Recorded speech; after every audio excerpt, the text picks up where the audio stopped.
తండ్రిపై petrol పోసి నిప్పంటించిన కూతురు. ఆస్తి కోసం భర్తతో కలిసి ఘాతుకం. యాలాల మండలం బెన్నూరులో ఘటన. కూతురు భర్తతో కలిసి కన్న తండ్రిపై పెట్రోల్ పోసి నిప్పంటించిన ఘటన వికారాబాద్ జిల్లా యాలాల పోలీస్ స్టేషన్ పరిధిలో చోటు చేసుకుంది. ఎస్ఐ విఠల్ రెడ్డి తెలిపిన వివరాల ప్రకారం వికారాబాద్ జిల్లా యాలాల మండలం బెన్నూరు గ్రామానికి చెందిన కమ్మరి కృష్ణకు భార్య, కుమారుడు కూడా ఉన్నాడట. కూతురు అనితను కర్ణాటక రాష్ట్రం గుల్బర్గా జిల్లా చిత్తపూర్కు చెందిన అర్జున్ పవార్కు ఇచ్చి వివాహం చేశారు. కృష్ణకు 2 ఎకరాల భూమి, ఇల్లు కూడా ఉన్నది. అయితే కూతురు, అల్లుడు ఆస్తి ఇవ్వాలని కృష్ణపై ఒత్తిడి తీసుకొచ్చిండు. ఇందుకు ఆయన అంగీకరించకపోవడంతో పగ పెంచుకున్నాడు. గురువారం రాత్రి కృష్ణపై కూతురు, అల్లుడు పెట్రోల్ పోసి నిప్పంటించారు. కుటుంబ సభ్యులు, స్థానికులు మంటలార్పి కృష్ణను తాండూరు ప్రభుత్వ ఆసుపత్రికి తరలించారు. అతని పరిస్థితి విషమంగా ఉండడంతో అక్కడి నుంచి హైదరాబాద్కు తరలించిండు.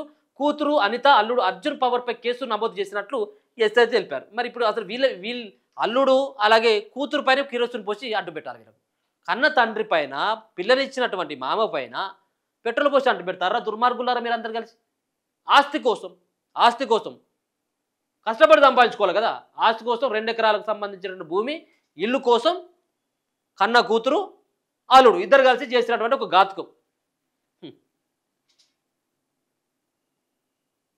ఇగో ఇదే వికారాబాద్ జిల్లాలో ఏమైందో చూడు. ఇక మైనర్ విద్యార్థినిపై లైంగిక దాడి. మైనర్ విద్యార్థినిపై ఆటో డ్రైవర్ లైంగిక దాడికి పాల్పడిన సంఘటన మేమినపేట పోలీస్ స్టేషన్ పరిధిలో చోటు చేసుకుంది. మర్పల్లి మండలంలో గ్రామానికి చెందిన తల్లిదండ్రులు కోట్మార్పల్లి గ్రామానికి చెందిన ఆటో డ్రైవర్ వాహేదును నమ్మి తన కూతురును ఆటోలో తీసుకెళ్లి హాస్టల్ దగ్గర దింపి రమ్మని శుక్రవారం పంపిస్తే మేమినపేట మండలం దేవరంపల్లి అటవీ ప్రాంతంలోకి వెళ్ళగానే ఆటో డ్రైవర్ మైనర్ విద్యార్థినిపై లైంగిక దాడికి పాల్పడ్డారు. వాహేద్కు నర్సింహులు అనే మరో వ్యక్తి సహకరించినట్టు పోలీసుల విచారణలో తేలింది.